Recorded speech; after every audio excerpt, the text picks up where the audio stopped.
புதுச்சேரியில் ஆளுநர் கிரண்பேடியால் நியமனம் செய்யப்பட்ட 3 சட்டமன்ற உறுப்பினர்களுக்கும் நோட்டீஸ் அனுப்ப சென்னை உயர்நீதிமன்றம் உத்தரவு பிறப்பித்திருக்கிறது. தற்போது புதுச்சேரியிலிருந்து 3 சட்டமன்ற உறுப்பினர்களும் நேரலையில் இணைந்திருக்கிறார்கள். செய்தியாளர் ரகுமான் உடன் இருக்கிறார். ரகுமான், சட்டத்தில் இடம் இருக்கிறது என்று கிரண்பேடி தரப்பில் சொல்லப்படுகிறது. ஆனால் அதற்கான வாய்ப்பு சாத்தியக்கூறுகள் இல்லை என்று முதலமைச்சர் தரப்பில் சொல்லப்படுகிறது. சட்டமன்ற உறுப்பினர்கள் என்ன தெரிவிக்கிறார்கள்?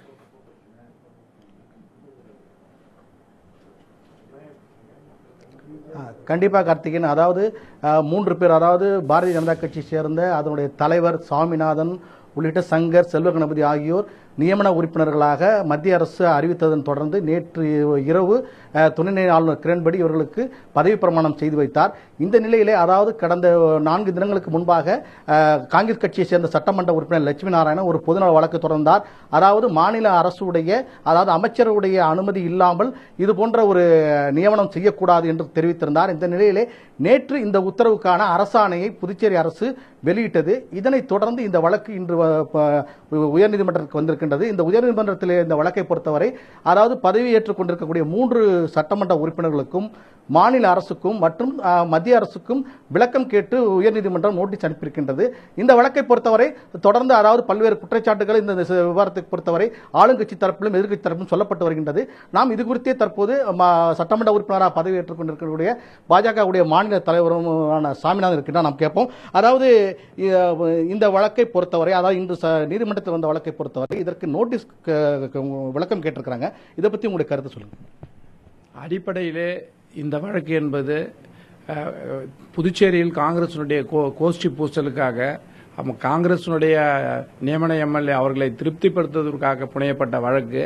குறிப்பாக இந்த மாநில அரசு அவர்களே ஆணையை நேற்றைய தினம் புதுச்சேரி ஆணை ஜியோ வெளியிட்டு மத்திய அரசு முறைப்படி, அதாவது சட்ட விதிக்கு உட்பட்டு அனைத்து விதிகளுக்கு உட்பட்டு நியமன ஆணை வழங்கியுள்ளது.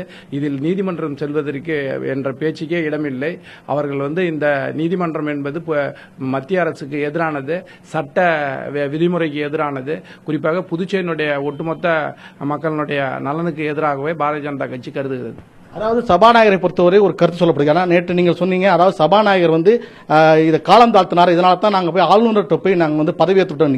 ஆனால் சபாநாயகர்கிட்ட போய் நீங்கள் முறைப்படி கடிதம் கொடுக்கப்படலை என்ற தகவல் அவங்களிடம் சொல்லப்படுகிறது. இது தவறான தகவல்.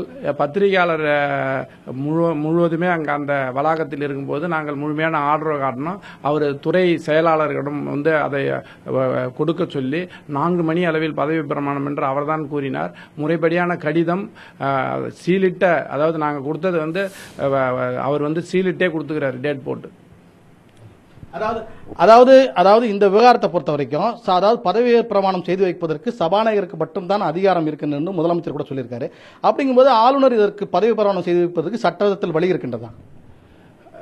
சட்டம் தெரிந்த நாராயணசாமி அவர்கள் சட்டம் தெரியாத ஒரு சாதாரண பிரஜை போல் பேசியிருப்பது வியப்புக்குரியது.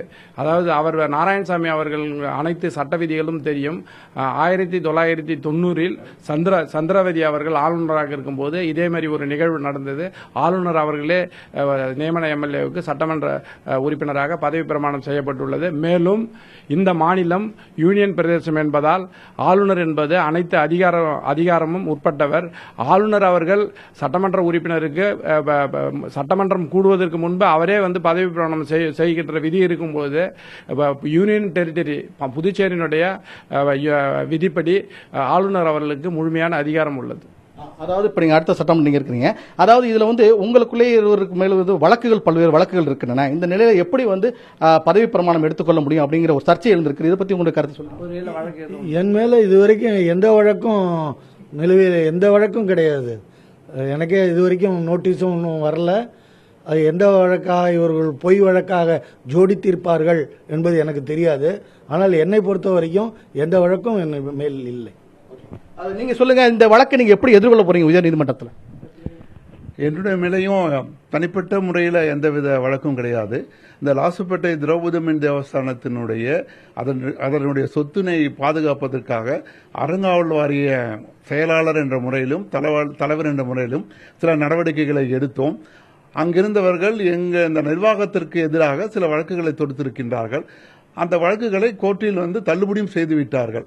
அந்த வழக்குக்கும் எனக்கும் ஒரு தனிப்பட்ட முறையில் எந்தவித ஈடுபாடும் கிடையாது. அந்த அறங்காவல் வாரியத்தின் செயலாளர், அறங்காவல் வாரியத்தின் உறுப்பினர் என்ற முறையில் அந்த அரசாங்கத்தால் நியமிக்கப்பட்ட அறங்காவல் வாரிய செயலாளர், தலைவர் என்ற முறையில் அந்த சொத்தினை பாதுகாப்பதற்கு நாங்கள் நடவடிக்கை எடுத்து வருகிறோம். அதாவது நீங்க தலைவருக்கு முதல்ல சொல்லுங்க. அதாவது இந்த நியமன உறுப்பினரை பொறுத்தவரை அதாவது அரசுக்கு ஆலோசனை சொல்லக்கூடிய ஒரு பதவி. இதுல அதாவது வல்லுநர்கள், அதாவது அறிஞர்கள் தான் வரணும். இதுல உங்க பாரதிய ஜனதா கட்சியை சேர்ந்த நிர்வாகிகளே நீங்க வந்திருக்கீங்க. இதை நீங்க எப்படி பாக்குறீங்க? அடிப்படையில் இது தவறான கருத்து. இந்த 3 பேருமே அரசியலுக்கு அப்பாற்பட்ட வல்லுநர் தான். செல்வ கணபதி சார் கடந்த 25 ஆண்டுகள் கல்வியாளராக இருந்துக்கிறாங்க. நானும் ஒரு பள்ளி மற்றும் இண்டஸ்ட்ரீஸ் நடத்துகிறேன். இந்த மாநிலத்தில் தொழில் வளர்ச்சியில் எனக்கும் அக்கறை இருக்குது. அதேமாதிரி சங்கர் அவர்கள் கடந்த 25 ஆண்டுகளாக முதல் இந்த மேட்டுப்பாளைய பகுதியில் ஒரு கெமிக்கல் இண்டஸ்ட்ரீஸ் ஆரம்பிச்சாங்க. எல்லாருமே கல்வியாளர்கள் தான், யாரும் படிக்காதவங்க கிடையாது. இது மிகப்பெரிய காழ்ப்புணர்ச்சி. அதாவது வழக்கை பொறுத்தவரையிலும் என் மீது அனைத்து வழக்குமே மக்களுக்காக, சமுதாயத்துக்காக வீதியில் இறங்கி காங்கிரஸ் எதிர்த்து மக்களுடைய நலத்திட்டங்கள் மறுக்கப்படும் பொழுது சிறிய சிறிய வழக்குகள், அவர்கள் பொய் வழக்குகள் போட்டார்கள். அது நீதிமன்றத்தில் அனைத்து வழக்குகளுமே தள்ளுபடி செய்யப்பட்ட வழக்குகள். அதாவது இப்போ பாரதிய ஜனதா கட்சியை பொறுத்தவரை தேசிய தலைவர் அமித்ஷா சார் புதுச்சேரிக்கு வந்தார். அதன் பிறகு இது போன்ற நிகழ்வு எல்லாம் ஏற்பட்டிருக்கிறது. இப்ப காங்கிரஸ் கட்சி தலைமையை பொறுத்தவரைக்கும் என்ன சொல்றாங்கன்னா, கிரண்பேடியை அதாவது அவர்களை வைத்து இந்த மாநில அரசை மிரட்டுவதாகவும் அச்சுறுத்துவதாகவும் ஒரு குற்றச்சாட்டு வச்சிருக்கிறாங்க. இதை பத்தி சொல்லுங்க. உண்மையை சொல்ல வேண்டும் என்றால், அனைத்து காங்கிரஸ் சட்டமன்ற உறுப்பினர்கள் யாருமே நிஜமான காங்கிரஸ்காரர்கள் கிடையாது. அனைவருமே ஒரு வியாபாரிகள். கிரண்பேடி அவர்கள் நேர்மையான அதிகாரியாக செயல்படுவதால், அவர்களுடைய மறைமுக தொழிலுக்கு அவர்கள் எதிரியாக உள்ளதால் தொடர்ந்து ஆளுநரை எதிர்த்து கொண்டு வருகின்றனர். கார்த்திகேயன், அதாவது புதுச்சேரி மாநிலத்துடைய வளர்ச்சிக்காக மத்திய அரசு, அதாவது பாரதிய ஜனதா கட்சி அரசு தங்களை நியமித்திருப்பதாகவும் தொடர்ந்து இந்த மாநில வளர்ச்சிக்காக தாங்கள் பாடுபட போவதாகவும் அவர்கள் தொடர்ந்து தெரிவித்து வருகின்றார்கள். கார்த்திகேயன், ரகுமான் சாமிநாதன் இந்த கேள்வியை முன்வைங்க. அவர் கடந்த சட்டமன்ற தேர்தலில் போட்டியிட்ட போது 1500 வாக்குகள் தான் பெற்றிருக்கிறாரு. ஆனா அவரை எதிர்த்து போட்டியிட்ட வேட்பாளர் கிட்டத்தட்ட 1 லட்சத்திற்கும் அதிகமான வாக்குகளை பெற்றிருக்கிறாரு. அதனால மிக குறைந்த அளவிலான வாக்குகள் பெற்ற பாரதிய ஜனதா கட்சியை சேர்ந்த ஒருத்தர், மாநில தலைவர் ஒருத்தர் பின்வாசல் வழியாக பாரதிய ஜனதா கட்சியை சேர்ந்தவங்க சட்டமன்றத்துக்குள்ள போயிருக்கிறாங்கன்னு எதிர்க்கட்சிகள் தரப்பில் குற்றம் சாட்டப்படுகிறது. இது ஜனநாயகத்திற்கு விரோதமானதுன்னு அந்த எதிர்க்கட்சிகள் பார்வை வைக்கிறாங்க. இந்த கேள்வியை நீங்க சாமிநாதன் முன்வைக்க முடியுமா?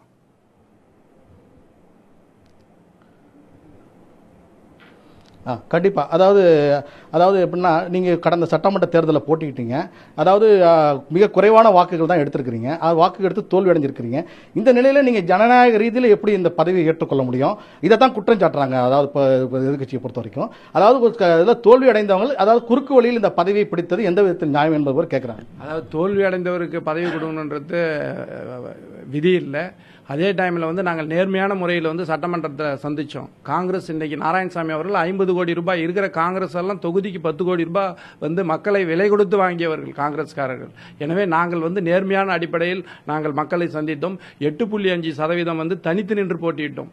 காங்கிரஸ் திராவிட முன்னேற்ற கழகம், காங்கிரஸ், குறிப்பாக புதுச்சேரியில் உள்ள அனைத்து சட்டமன்ற உறுப்பினர்களுமே அளவுக்கு அதிகமாக, இந்தியாவிலே அதிகமான தொகை செலவு செய்யப்பட்ட மாநிலம். முறைப்படி பார்த்தால் அனைத்து தேர்தலுமே நிறுத்தி வைக்க வேண்டும். ஆர்கே நகர் தேர்தல் போல் புதுச்சேரியில் அத்துமீறி நடந்த தேர்தல், சமீபத்தில் நடந்த நெல்லித்தோப்பு தேர்தலில் நாராயணசாமி அவர்கள் 50 கோடி ரூபாய் செலவு செய்த தேர்தலில் அளித்த வாக்கு ஜனநாயக முறைப்படி அல்ல. பாரதிய ஜனதா கட்சியினுடைய வாக்கு ஜனநாயக முறைப்படி மக்கள் அங்கீகரிக்கப்பட்ட வாக்கு.